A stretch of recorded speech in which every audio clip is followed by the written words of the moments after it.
Dear students, in this session, we are going to learn about social organization. Social organization is a sociological concept defined as a pattern of relationships between and among individuals and groups. Characteristics of social organization and can include qualities such as size, sexual composition, leadership, structure, division of labor, communication systems, etc. The dictionary defines social organization as the formation of a stable structure of relations inside a group which provides a basis of order and patterns relationships of new members. We will therefore be looking at the changes among relations between individuals and the group with particular reference to Indian society in the following paragraphs. The Indian subcontinent has been the cradle of one of the oldest civilizations in the world, the Indus Valley Civilization, a Bronze Age civilization that dates back about 5,000 years from now. Social organization in India therefore is 5,000 years old. Indian culture, religion and family life, many aspects of relations between an individual and the group have evolved over the past 5,000 years. One of the characteristics of Indian society and social organization that world history books have consistently observed is the stability of the social fabric and social relations in India. While some aspects of Indian social organization are good and some social organization aspects are not seen to be healthy, particularly the inequity brought about by caste divisions, not many historians dispute the stability of the Indian social fabric over centuries. Recent changes in technology, global trade and the increasing influence of the outside world in India is causing vast changes that are affecting the social fabric of India in many positive as well as negative ways. Such rapid change in the social organization is in itself very new to the Indian subcontinent and needs to be studied in detail for the benefit of planned change for the better. Size and social organization. India is famous throughout the world for its large population. Many of the social practices and social organizations in India were developed over the centuries when the population of the country did not extract such a huge pressure on the resources of the country. Today, the increasing population and the huge pressure it exerts on natural resources is a major factor on social scientists studying social organization has to consider first. The population of the whole world in 10,000 BC was only around 50 million in contrast to the world population of 6 billion today, which is also on the increase. The population of the Indus Valley Civilization, which is famous for its technological advances over other civilizations that existed in the world at that time, is believed to be only 5 million. Let us look at the statistics behind the population of India over the centuries. From the above table, we can see the population of India was around 12 million in 1700, 25 million in 1800, 27 million in 1900 and 1 billion in 2000. It is predicted to increase to 1.7 billion by 2050. India has more than 50% of its population below the age of 25 and more than 65%. Below the age of 35, it is expected in 2020 the average age of an Indian will be 29 years, compared to 37 of China and 48 for Japan. From the above statistics, we can see that India is going to a nation full of young people in the decades to come, which has a significant impact on the social organization in Indian society of the future. If we look at the past, social organization in India has determined by social structures like caste, religion, age, gender, etc.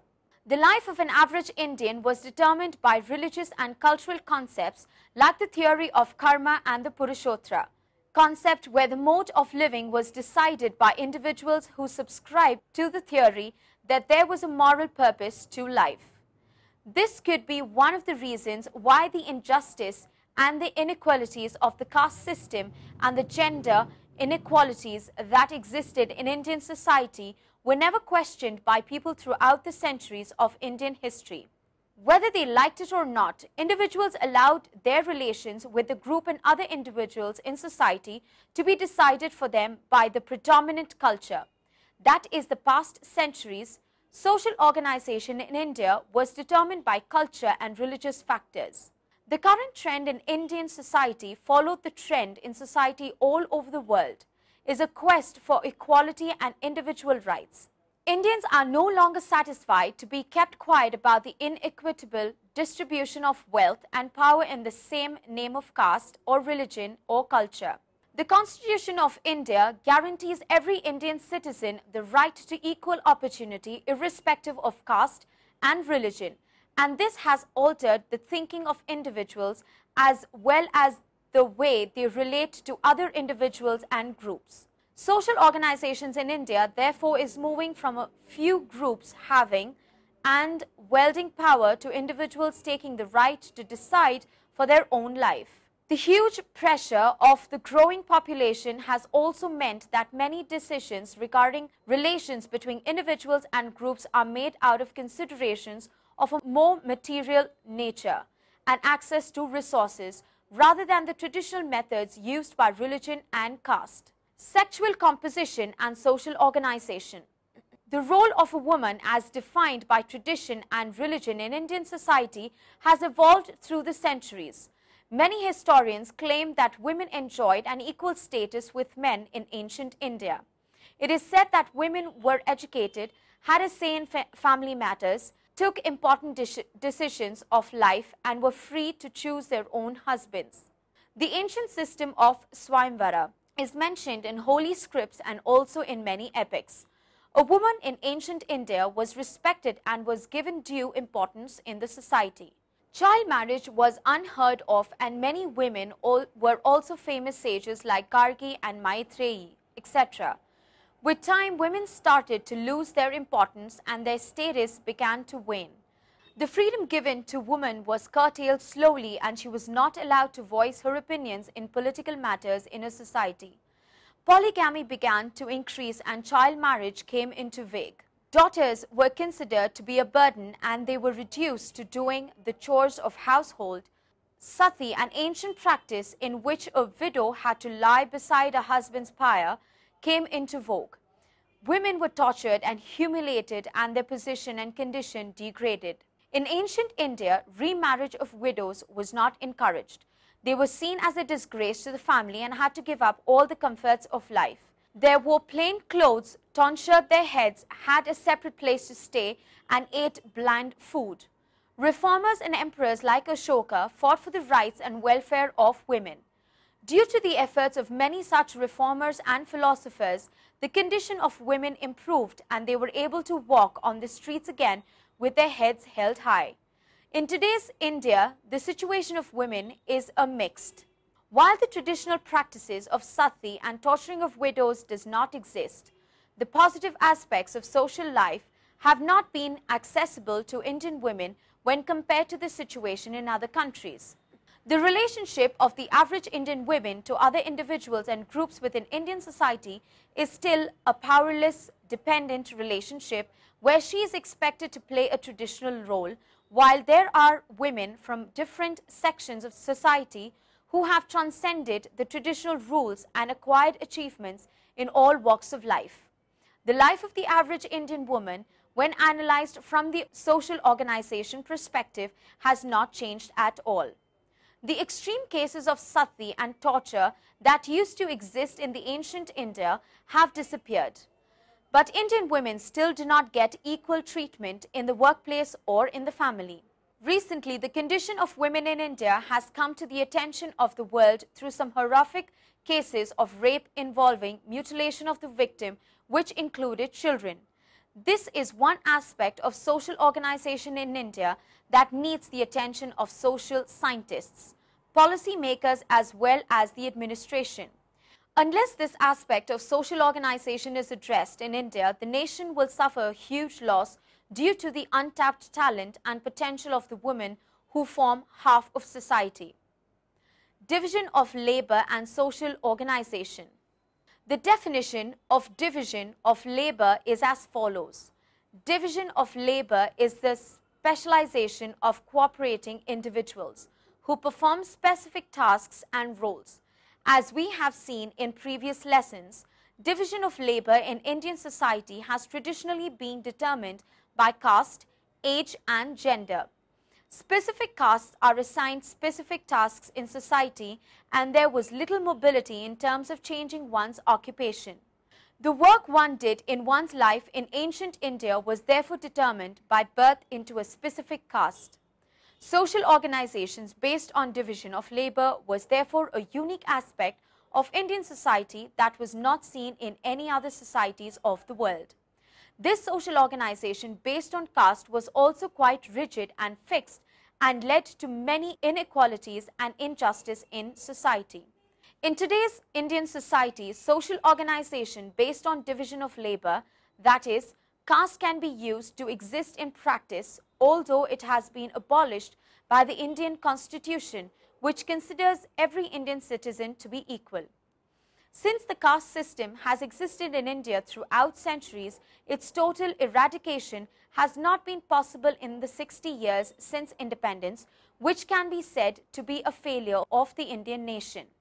Social organization based on division of labor exists in the rural parts of India to this day. Even in urban India, where caste can be said to not have a major role in everyday life and business, there are many places where the caste of a person determines his work, opportunities and how he is viewed by the group of other individuals. Therefore, the division of labor is viewed by ancient Indians can be said to still influence social organizations in India today. Most marriages in India, even in the cities, are arranged based on caste, although the work being done by the person may have changed and a person of lower caste could be holding a very high position. Since marriage is a very important form of social organization, this practice of arranging marriages only among people of the same occupation for centuries has led to many evil practices creeping into the institution of marriage that are often the seeds of many evil practices in Indian society today. Communication systems and social organizations in every age, there is a strain in society toward organizational forms which will encompass and exploit the technology of the time and express its spirit. The 21st century is the age of democracy, equality and globalization.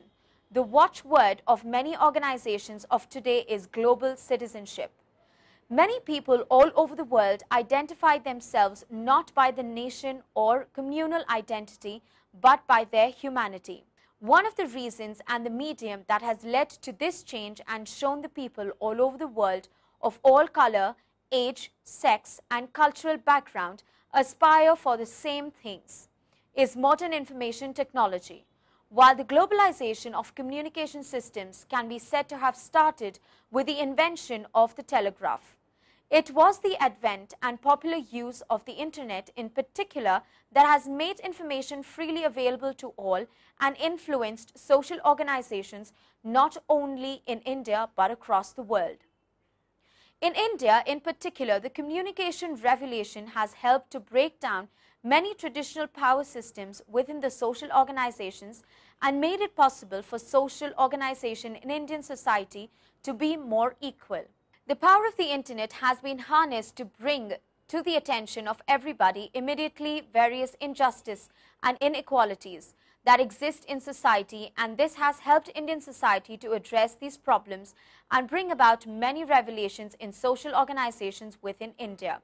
In particular, we can mention the cases of bonded laborers who have been sold into slavery many generations ago and were still living in inhuman and difficult conditions, who have been rescued and repatriated with the power of information and spread of awareness of their plight among the general public, which has possible only with the use of modern communication systems. Earlier, government offices in India thrived on bribery and corruption based on the simple fact that information was in their control and the public had no access to it.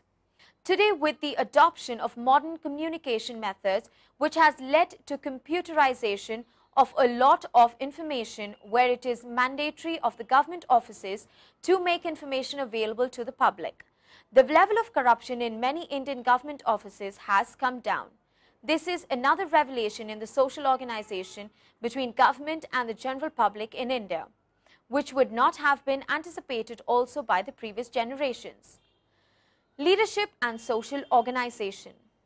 Traditional leadership in India again depend on the caste of a person and the upper caste consisting of priests and kings and nobles, weld up all the power in Indian society. Their leadership methods of these two communities did not follow the democratic way that we are all used to today. While these systems may have been just and fair when they are established many thousands of years ago, over the centuries, the social leadership of the Brahmins led to a lot of injustice and inequality in Indian society. The leadership style of the Brahmins was the fact to enforce injustice by making their own caste superior to everybody else in society. While learning and knowledge of every other civilization percolated in every part of society, in Indian Brahmin leadership ensured that knowledge was kept a secret prerogative of a specific part of society alone. The leadership style of the Kshatriyas was not as unfair as the Brahmins. The Kshatriyas ruled by strength and they performed the system of monarchy, where one person ruled over everybody else. The feudal system of leadership established by the Brahmins and the Kshatriyas therefore is the only system of leadership seen in India since ancient times. Democracy, which is followed in India today, came to India from the West, and a leadership of the people, by the people, was never prevalent in Indian society throughout history. In present day Indian society, we see equality and freedom principles that are the basics of the democratic system, proposed and practiced to a large extent. Access to modern education as well as opportunities to hold office are available to all people in all class of society. In practice, however, we see that the age-old traditions and methods of feudalism still hold sway in many parts of the Indian society. Leadership in urban India belongs to the industrial and the intellectual class, as well as government officers who are often highly educated.